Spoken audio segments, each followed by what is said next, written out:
नमस्कार दोस्तों, मेरा नाम है महेंद्र दुगने, मोटिवेशनल स्पीकर और लाइफ कोच। और आज हम बात करने वाले हैं इमोशनल इंटेलिजेंस के ऊपर, जो कि आपकी लाइफ का बहुत ही इंपॉर्टेंट टॉपिक है। इसलिए सबसे पहले तो हमारे चैनल को यदि अभी तक आपने सब्सक्राइब नहीं किया है तो जरूर कर लीजिए, क्योंकि आगे आने वाले जितने भी वीडियो है वो बहुत ही ज्यादा डिटेल में होंगे। और सबसे पहले इस वीडियो को शेयर कर दीजिए या फिर डाउनलोड करके रख लीजिए, क्योंकि ये वीडियो आपकी लाइफ का बहुत ही इंपॉर्टेंट वीडियो होने वाला है। आपकी लाइफ में बहुत सारी दिक्कतें आती हैं क्योंकि आप अपने इमोशंस को ठीक से कंट्रोल नहीं कर पाते हैं। जहां आपको हंसना चाहिए वहां आप हंसते नहीं हैं, जहां आपको दुखी होना चाहिए वहां आप दुखी नहीं होते हैं, जहां पर आपको गुस्सा करना चाहिए वहां पर आप गुस्सा नहीं करते हैं, और जहां पर आपको डरना चाहिए वहां पर आप डरते नहीं हैं। इन इमोशंस को ठीक से समझ ही नहीं पाते हैं, जिसके कारण आपकी लाइफ में बहुत सारी दिक्कतें आपके सामने आती है। अब इस चैप्टर को हम दो पार्ट में समझेंगे। आज का पहला वीडियो और इसके बाद 2 या 3 दिन में एक और वीडियो आएगा। इन दोनों वीडियो के माध्यम से हम पूरे के पूरे इमोशनल इंटेलिजेंस को ठीक से समझेंगे। अभी इस वीडियो में आज हम सिर्फ इस चक्र को समझने वाले हैं, जो कि आपके लिए बहुत ही ज्यादा इंपॉर्टेंट है। और जो अगला पार्ट आने वाला है उस पार्ट में हम समझेंगे हर एक इमोशंस को डिटेल में, कि कोई भी इमोशन क्यों आता है, क्यों जाता है, आपको कितनी देर के लिए वो रखना चाहिए या नहीं रखना चाहिए, कौन से इमोशंस आपके लिए जरूरी है, कौन से नहीं है। हर चीज को हम डिटेल में समझने की कोशिश करेंगे। सबसे पहले आप इस बात को समझिए कि हमें इमोशंस की जरूरत पड़ी क्यों। देखिए, आप सभी को पता है कि डार्विन की जो थ्योरी है उसके अकॉर्डिंग ह्यूमन इवोल्यूशन जो है इस प्रकार से हुआ। सबसे पहले हम इस प्रकार से थे, उसके बाद आगे बढ़े आगे बढ़े आगे बढ़े, और फिर हम जो है होमो सेपियंस से मनुष्य के फॉर्म में आए। अब यहां पर कुछ इंटरेस्टिंग फैक्ट बता देता हूं। देखिए, हम लोग इस प्रकार से सबसे पहले थे, बंदर थे हम लोग। और कहा जाता है कि जब हम लोग बंदर थे और हमें बहुत ज्यादा डर लगता था कि सामने वाला अपोनेंट जो है या कोई भी खतरनाक प्राणी जो है हमें मारने के लिए तो नहीं आ रहा है, तो हम इस फॉर्म में बार बार उचकते रहे। ठीक है, हम इस प्रकार से थे और बार बार उचक कर देखते थे अपने दुश्मनों को। और दुश्मनों को उचक कर देखने की जो प्रोसेस थी, उस प्रोसेस ने हमको इससे ऐसे बना दिया, मतलब हम खड़े हो गए उस उचकने के प्रोसेस में, ऐसा कहा जाता है। और इसके अलावा एक और फैक्ट है कि सिर्फ मनुष्य ही एक ऐसा प्राणी है जिसकी कमर में दर्द होता है, क्योंकि हम बेसिकली इस प्रकार से थे, क्योंकि हम चारों हाथ पैरों का इस्तेमाल करते थे, लेकिन धीरे धीरे करके हम इस प्रकार से पूरे खड़े हो गए, इसलिए हमारी कमर में दर्द करता है। तो वापस आते हैं टॉपिक में कि जब हम ह्यूमन इवोल्यूशन की रेस में थे, हम आगे बढ़ रहे थे, उस समय हमारे इमोशंस ने हमारा बहुत ज्यादा साथ दिया हमें इवोल्यूट होने में, हमें आगे बढ़ने में। क्योंकि यदि हमारे इमोशंस नहीं होते तो शायद हम जीवित ही नहीं बचते। अब कैसे उन्होंने हमारा साथ दिया उस बात को समझिएगा। यदि हमारे सामने कोई बहुत बड़ा जानवर आ जाता जिससे हमें भागने की जरूरत थी, मतलब हमें डरने की जरूरत थी, यदि हम उस समय नहीं डरते और उसके सामने छाती चौड़ी करके खड़े हो जाते, तो सोच कर देखिए कि क्या होता। वो जानवर हमें खा जाता और हम आगे ही नहीं बढ़ पाते। लेकिन अब सिर्फ डर ही जरूरी नहीं है। अब मान लीजिए कि हमें भूख लगी, हमें भोजन की जरूरत है। अब उस समय खेती तो होती नहीं थी, हमारे सामने जो भी आता था हम उसे खा लेते थे, कच्चा ही चबा जाते थे। अब उस समय उस जानवर को मारने की जरूरत थी। अब हमें रेज नहीं आता, क्रोध नहीं आता, गुस्सा नहीं आता, या हम एग्रेसिव नहीं होते। तो सोच कर देखिए, क्या हम उस जानवर को मार पाते और क्या हमारा पेट भर पाता? बिल्कुल भी नहीं भर पाता। इसलिए सारे के सारे इमोशन जो है हमें ठीक से समझना है, हम उसी को समझेंगे। लेकिन अभी ये समझा रहा हूं कि किस प्रकार से हमने इन इमोशंस का इस्तेमाल करके या इन इमोशंस ने हमको आगे बढ़ाया है। अगली चीज हम समझते हैं कि इमोशनल इंटेलिजेंस एक्चुअल में है क्या। इमोशनल इंटेलिजेंस का मतलब होता है हमारे इमोशंस को हमें समझना। पहली चीज क्या होती है कि हम अपने इमोशंस को ठीक तरीके से समझ पाए। दूसरी चीज होती है कि जिन इमोशंस को हम समझ गए हैं उन्हें ठीक तरीके से मैनेज कर पाए। और तीसरी चीज होती है कि जिन इमोशंस को हम समझ चुके हैं, मैनेज कर चुके हैं, यदि जरूरत पड़े तो उन इमोशंस को हम मोटिवेट भी कर पाए। जैसे मान लीजिए कभी कोई व्यक्ति बहुत ज्यादा दुखी है, बहुत ज्यादा परेशान है, तो वो ठीक फॉर्म में आ जाए, वो खुश रहना सीख ले। यदि कोई व्यक्ति बहुत ज्यादा खुश है, बहुत ज्यादा ओवर एक्साइटेड है, तो उसे ये बात पता हो कि मुझे इतना ज्यादा ओवर एक्साइटेड नहीं होना चाहिए, इतना ज्यादा भी खुश नहीं होना चाहिए। उन इमोशंस को वो ठीक जगह पर ला पाए। अगली चीज, जो चौथी चीज होती है, वो ये होती है कि खुद के इमोशंस तो हम समझ गए, लेकिन दूसरों के इमोशंस भी हम ठीक तरीके से समझ पाए, ये होती है चौथी चीज। और दूसरों के साथ अच्छा रिलेशनशिप बना पाए, ये होती है पांचवी चीज। तो इमोशनल इंटेलिजेंस का बेसिक मतलब होता है खुद के इमोशंस को समझना, उन्हें ठीक तरीके से मैनेज करना, दूसरों के इमोशंस को समझना और उनके साथ रिश्तों को ठीक तरीके से डेवलप करना। तो फाइनली हम अब इस चक्र को समझते हैं जिसे आप बहुत देर से देख रहे होंगे। अभी हो सकता है कि लाइटिंग के कारण ये चक्र आपको ठीक से दिखाई नहीं दे रहा होगा, लेकिन अभी मैं फुल स्क्रीन पर इस चक्र को डाल रहा हूं। आप इसका स्क्रीनशॉट लेकर अपने पास रख लीजिए, क्योंकि ये जो चक्र है आप सभी के लिए बहुत ही ज्यादा जरूरी है। इसलिए आप इस चक्र को हमेशा ही अपने पास रखें, ताकि आपको बहुत आसानी से समझ में आए कि ये इमोशंस होते क्या है। ये एक्चुअल में चक्र नहीं है, आप इसे चक्र मत समझिए, आप इसे आसानी से समझने के लिए इसे पत्तियां माने। ठीक है, पत्तियां मतलब लीफ माने। ये अलग अलग 8 पत्तियां हैं 8 इमोशंस की। फिर से बोल रहा हूं, ये अलग अलग 8 पत्तियां हैं। देखिए ये पत्तियां हैं, लीव्स हैं, पत्तियां हैं 8 अलग अलग इमोशंस की। ठीक है, 1 2 3 4 5 6 7 और यहां पर 8। वैसे बेसिक जो इमोशंस होते हैं वो 7 होते हैं, लेकिन आपको समझाने के लिए यहां पर मैंने 8 इमोशंस को लाया हूं। ठीक है, पहले बेसिक 7 इमोशंस कौन कौन से होते हैं उसे समझ लीजिए। देखिए बेसिक इमोशन हमारा है पहला जॉय, ठीक है, खुशी, आप सभी को पता है। इसके बाद ट्रस्ट, विश्वास, इसके बाद फियर, डर, इसके बाद सरप्राइज, आश्चर्य, इसके बाद सैडनेस, दुख या उदासी, इसके बाद डिसगस्ट, घृणा, इसके बाद एंगर, गुस्सा, और इसके बाद मैंने एक और एक्स्ट्रा लिया है एंटिसिपेशन, मतलब पूर्वानुमान करना, मतलब पहले की चीजों का पता लगाना। तो अब इन चीजों को डिटेल में समझते हैं, हर एक पत्ती को डिटेल में समझते हैं। हर एक पत्ती जो है अपने आप में 3 इमोशंस को लिए हुए है। ठीक है, एक्चुअल में हर एक इमोशन के 3 अलग अलग फॉर्म हैं। ठीक है, 8 इमोशंस है, फिर से समझिए बहुत आसान है, कोई बहुत ज्यादा मुश्किल नहीं है।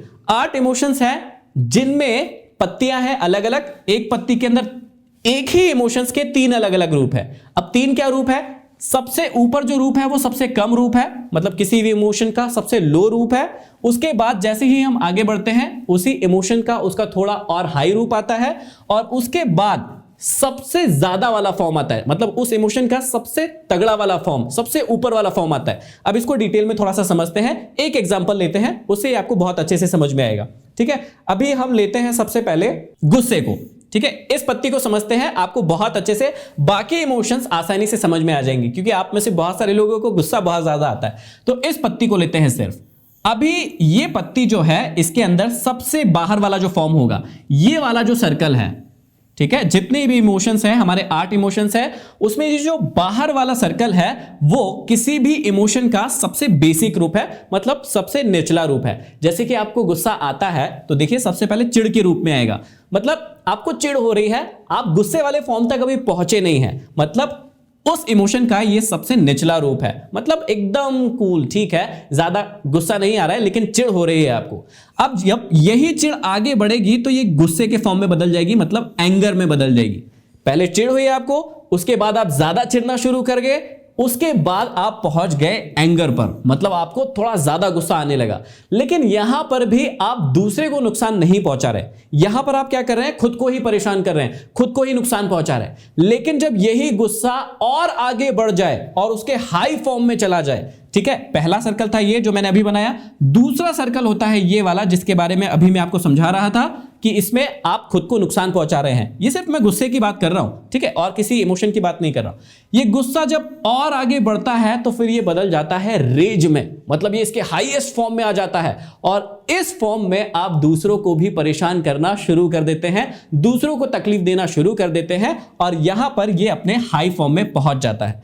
अब सबसे पहले आपको ये समझा देता हूं कि ये जो 8 इमोशंस मैंने बताए हैं, इसमें से 4 जो है वो पॉजिटिव इमोशंस हम मान लेते हैं, और 4 जो है वो नेगेटिव इमोशंस मान लेते हैं। ठीक है, वैसे तो कोई भी इमोशन पॉजिटिव नहीं है, कोई भी इमोशन नेगेटिव नहीं है, इस बात को आप समझ लीजिए, क्योंकि इमोशन जो है हमारे सर्वाइवल के लिए था, एक्चुअल में हमें बचाने के लिए था। तो कोई भी इमोशन बुरा नहीं था, वो हमने उसे उसके हाई फॉर्म पर ले जाकर अपने उपयोग के लिए उसे अच्छा या बुरा बना लिया। तो यदि अभी मैं बात करूं 4 पॉजिटिव इमोशंस कौन कौन से हैं, आपको अलग ही दिख रहे होंगे। देखिए ये जॉय है ना, पहला पॉजिटिव इमोशन है, ट्रस्ट दूसरा पॉजिटिव इमोशन है, फियर नहीं है, ठीक है, आश्चर्य ठीक है, तीसरा पॉजिटिव इमोशन है। इसके बाद आप एक और ले लीजिए एंटिसिपेशन। ये 4 जो है पॉजिटिव इमोशन हो गए। अभी 4 नेगेटिव है नहीं नेगेटिव, लेकिन हम लोग उसे सिर्फ समझने के लिए बता रहे हैं, ठीक है। ये फियर पहला नेगेटिव इमोशन, इसके बाद सैडनेस दूसरा नेगेटिव इमोशन, घृणा तीसरा नेगेटिव इमोशन,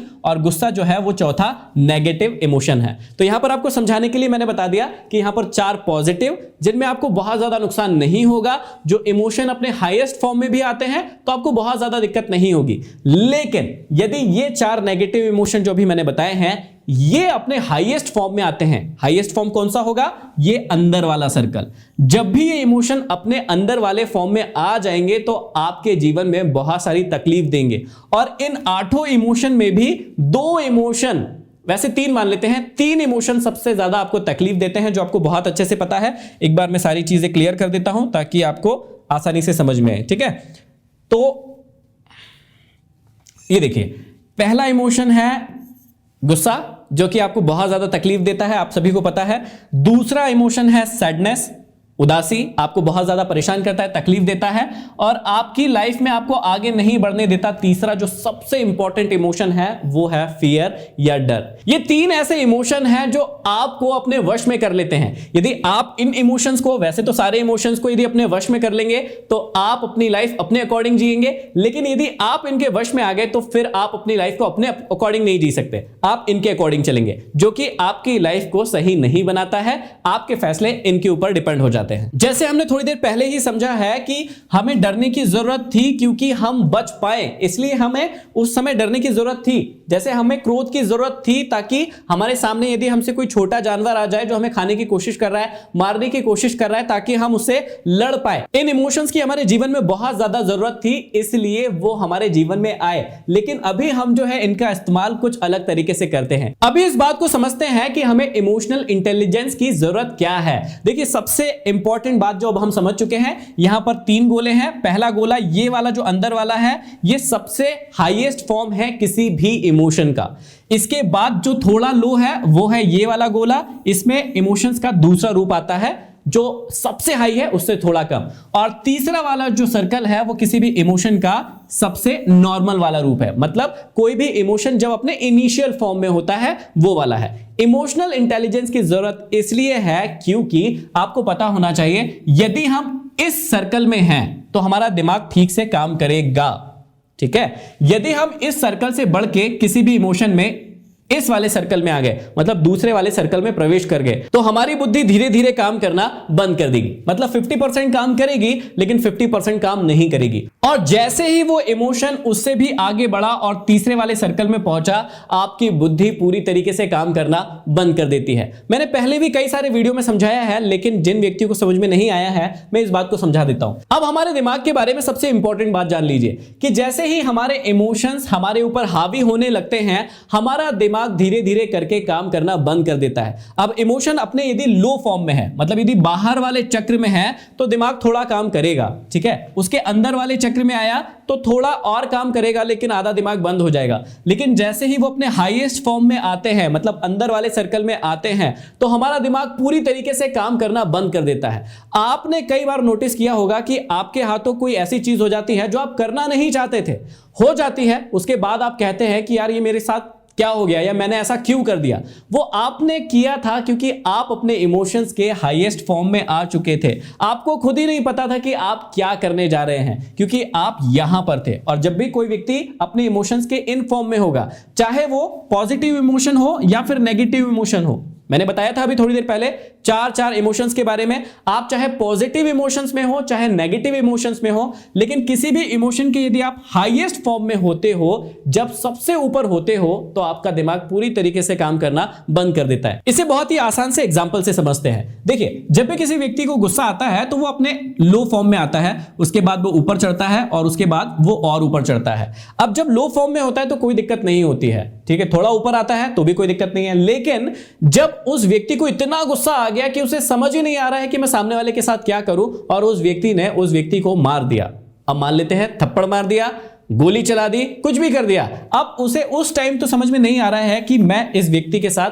क्या करने जा रहा हूं। लेकिन बाद में जब सारी चीजें हो जाएंगी, जब उसका गुस्सा वापस से यहां और यहां से यहां आ जाएगा या फिर न्यूट्रल कंडीशन में आ जाएगा, तब उस व्यक्ति को गिल्ट फील होगा, तब उसे महसूस होगा कि ये मुझसे क्या गलती हो गई। ऐसे ही देखिएगा डर के बारे में। आपने सुना होगा कि पूरी दुनिया में बहुत सारे सांप पाए जाते हैं, लेकिन हर सांप जो होता है वो जहरीला नहीं होता है, हर सांप में जहर नहीं पाया जाता है। अब कई बार व्यक्तियों को सांप काटता है और वो व्यक्ति मर जाता है, और बाद में पाया जाता है कि वो सांप जहरीला था ही नहीं, उस सांप के अंदर जहर था ही नहीं, लेकिन वो व्यक्ति मर गया। फिर क्या पाया जाता है कि वो व्यक्ति डर के कारण मर गया। अब कौन सा डर? इस वाले डर, पहले वाले के कारण? बिल्कुल नहीं। दूसरे वाले के कारण? बिल्कुल नहीं। वो मरा है तीसरे वाले के कारण। वो इतना ज्यादा आतंकित हो गया था, टेरर में आ गया था कि उसे बिना जहर वाले सांप के अंदर भी सांप नजर आ गया, या उसे लगा कि मैं तो अब मर जाऊंगा क्योंकि मुझे सांप काट लिया है। तो जब व्यक्ति यहां पर होता है तो क्या हुआ? सांप ने उसे काटा, लेकिन उसे ये नहीं देखा, उसने ये नहीं देखा कि वो सांप के अंदर जहर है या नहीं है। उसने ये सोचने की भी कोशिश नहीं की, क्योंकि उसके दिमाग ने पूरी तरीके से काम करना बंद कर दिया था, और उसी वजह से वो व्यक्ति मर गया। इसी प्रकार से एक और एग्जांपल ले लेते हैं। जब व्यक्ति प्यार में आता है, प्यार में होता है, तो उसे बहुत ज्यादा खुशी होती है। अब वो यदि बाहर वाले सर्कल में है खुशी के तो कोई दिक्कत नहीं है। जैसे ही वो अंदर वाले सर्कल में आता है या उससे अंदर वाले सर्कल में आता है, तो फिर वो बड़े बड़े वादे करना शुरू कर देता है कि मैं तो तुम्हारे साथ जीवन भर रहूंगा, मैं तो तुम्हारे लिए अपनी जान भी दे दूंगा, और इस प्रकार की बहुत बड़ी बड़ी बातें करता है। अब जब व्यक्ति अपने इमोशन के यहां वाले फॉर्म में होता है तो वो बहुत बड़े बड़े वादे कर देता है, लेकिन जैसे ही वो अपने इमोशंस के निचले या न्यूट्रल फॉर्म में आता है, तब वो अपने वादे पूरे नहीं कर पाता है। तब उसे समझ में आता है कि मैंने कोई गलत वादा सामने वाले से कर लिया है। इसलिए इस बात को याद रखिए, या इसलिए हमें इमोशनल इंटेलिजेंस की बहुत ज्यादा जरूरत है कि हमें खुद को पता हो कि हम इन इमोशंस के घेरे में कहां पर है। इन 8 इमोशंस में हम बाहर वाले घेरे में हैं, मतलब अपने आप को कंट्रोल कर पाएंगे, उससे अंदर वाले में है, या फिर उससे भी अंदर वाले में है जहां हम अपने आप को कंट्रोल कर ही नहीं पाएंगे। तो इमोशनल इंटेलिजेंस का सीधा सा मतलब यही है कि आप अपने इमोशंस को ठीक से समझे, जाने कि अभी आपके अंदर यदि कोई भी इमोशन आ रहा है तो आप उस इमोशन के किस फॉर्म में है, बाहर वाले में है, उससे अंदर वाले में है, या फिर उससे अंदर वाले में है। और यहां पर इसलिए भी समझना जरूरी है क्योंकि यदि आप अंदर वाले में हैं तो आपको पता होना चाहिए कि आप अंदर वाले में चले गए हैं, आपको जितनी जल्दी हो सके बाहर आना है, और जब तक बाहर ना आ जाए आपको शांत रहना है, कोई भी किसी से भी प्रॉमिस नहीं करना है, कोई भी बड़ा एक्शन नहीं लेना है, क्योंकि यहां पर यदि आप किसी से प्रॉमिस कर देते हैं, कोई बड़ा एक्शन ले लेते हैं, तो वो आपके जीवन के लिए सही नहीं होगा। यही जानना इमोशनल इंटेलिजेंस है। देखिए, कुछ और चीजें हैं जो आपको समझना बहुत ही ज्यादा जरूरी है। इन 3 सर्कल के बाहर भी कुछ लिखा हुआ है जो आप सोच रहे होंगे कि ये क्या है, क्योंकि ये 3 सर्कल तो 3 इमोशन है, एक इमोशन की 3 पत्तियां हैं, सबसे कम, फिर उससे ज्यादा, फिर उससे ज्यादा। ये बात आपको समझ में आ चुकी होगी। लेकिन ये क्या है? ये जो इमोशंस हैं वो 2 इमोशंस के बीच का इमोशंस है, जो 2 इमोशन से मिलकर बना है। जैसे मान लीजिए यहां पर लिखा है जॉय या हैप्पीनेस, और यहां पर लिखा है ट्रस्ट। अब हैप्पीनेस और ट्रस्ट से मिलकर बनता है लव। अब आपको यह भी समझ में आएगा कि प्यार कैसे बनता है, किसी व्यक्ति को प्यार कब होता है, यह आपको बहुत ही समझना आसान हो जाएगा। जब कोई व्यक्ति खुश होगा किसी व्यक्ति से, और जब किसी व्यक्ति को उसी व्यक्ति पर जिसके साथ वो खुश है उस पर विश्वास भी होगा, मतलब वो खुश भी है और विश्वास भी होगा, तब उसे हो जाएगा प्यार। तो ये एक नया इमोशन बन गया। अब देखिए, किसी व्यक्ति को किसी व्यक्ति के साथ विश्वास है, लेकिन साथ ही साथ वो उस व्यक्ति से डर रहा है। ध्यान से सुनिएगा, किसी व्यक्ति को किसी व्यक्ति पर विश्वास है, लेकिन साथ ही साथ वो उस व्यक्ति से डर भी रहा है, तो एक नया इमोशन बनेगा, वो होगा आज्ञाकारिता। मतलब वो उस व्यक्ति के प्रति आज्ञाकारी होगा, उसे फॉलो करेगा। जब आप किसी को फॉलो करते हैं, जैसे टीचर की बात मान ले, तो टीचर पर आपको विश्वास भी होता है, और लेकिन टीचर से आप डरते भी हैं, तो उनकी जो भी आज्ञा होती है उसको आप फॉलो करते हैं। तो यहां पर बीच बीच में आप देखिएगा, इसी प्रकार से देखिए, यदि किसी चीज से आप डर रहे हैं,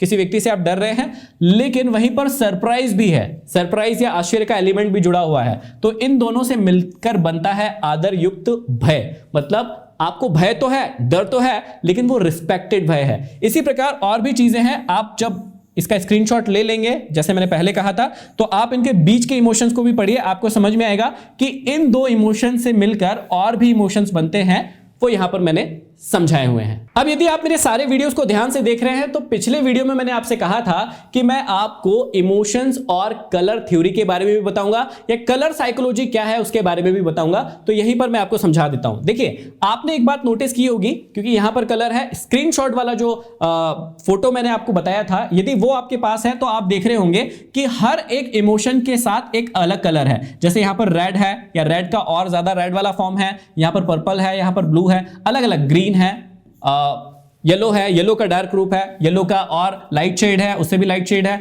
तो यहां पर अलग अलग इमोशंस के साथ अलग अलग कलर यहां पर मैंने बनाए हुए हैं। यदि आपने स्क्रीनशॉट लिया है तो उसे ध्यान से देखिएगा। ये जो कलर है वो उन इमोशंस को, या ऐसा भी कह सकते हैं कि वो इमोशन इन कलर्स को दर्शाते हैं या इंडिकेट करते हैं। अब यहां पर इसको समझ लेते हैं बहुत ही आसानी से। आपने कई बार देखा होगा अलग अलग जो ब्रांड्स होते हैं उनके लोगोज होते हैं और उन लोगोज के अलग अलग कलर होते हैं जो अलग अलग चीजों को यहां पर दर्शाते हैं। तो यहां पर मैंने अलग अलग लोगोज लिए हुए हैं। आप भी इस एक्सपेरिमेंट को करके जरूर देख सकते हैं। जैसे देखिए, यहां पर डोमिनोज में येलो कलर से एम लिखा हुआ है। अभी हम यदि यहां पर जाएंगे हमारे इमोशन वाले चक्र में और देखेंगे कि यहां पर येलो कलर का मतलब क्या है, ठीक है। तो येलो कलर जो वहां पर डोमिनोज ने लिया है या मैकडी ने लिया है, तो यहां पर इसका मतलब होता है परमानंद, खुशी, एंजॉय, मजा, हैप्पीनेस, ये इसका मतलब होता है। तो अलग अलग जो लोगोज होते हैं उसमें अलग अलग कलर होते हैं और उन कलर की इमोशंस के हिसाब से अपनी थ्योरी होती है और उस थ्योरी के हिसाब से वो अपने ब्रांड को आगे बढ़ाते हैं। ये बहुत ही इंपॉर्टेंट चीज है। जब भी आप अपना कुछ ब्रांड बनाने जाए, लोगो बनाने जाए, तो कोई भी कलर मत डाल दीजिए। आपके ब्रांड के बारे में आप सोचिए कि आप लोगों को क्या देना चाहते हैं। जैसे यहां पर एक बैंक का एग्जांपल लेते हैं हम लोग, ठीक है। बैंक ऑफ बड़ौदा ने ये वाला कलर लिया है। अब इस कलर को हम थोड़ा सा मैच करने की कोशिश करते हैं। ये देखिए, इस वाले कलर से मिल रहा है। यदि आपने स्क्रीनशॉट में देखेंगे तो बहुत अच्छे से दिखेगा।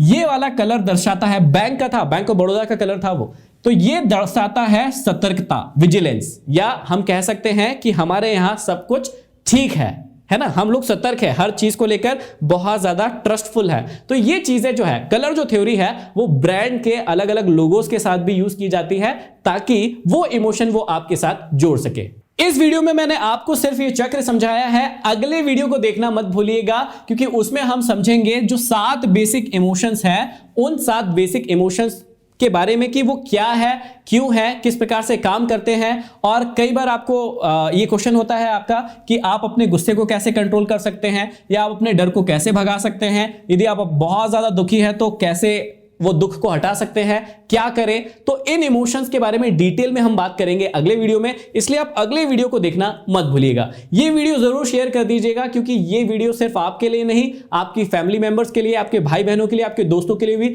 बहुत ज्यादा इंपॉर्टेंट हो सकता है। क्योंकि इमोशंस को समझने से, उसे मैनेज करने से आपकी लाइफ में बहुत बड़ा बदलाव आ सकता है। और यदि अभी तक हमारे चैनल को सब्सक्राइब नहीं किया है तो सब्सक्राइब जरूर कर ले, ताकि ऐसे ही बहुत डिटेल्ड वीडियो और जिससे आपकी लाइफ में बहुत ज्यादा बदलाव आ सके, ऐसे वीडियो आपको मिलते रहे। अगले वीडियो में फिर मिलते हैं एक नए टॉपिक के साथ।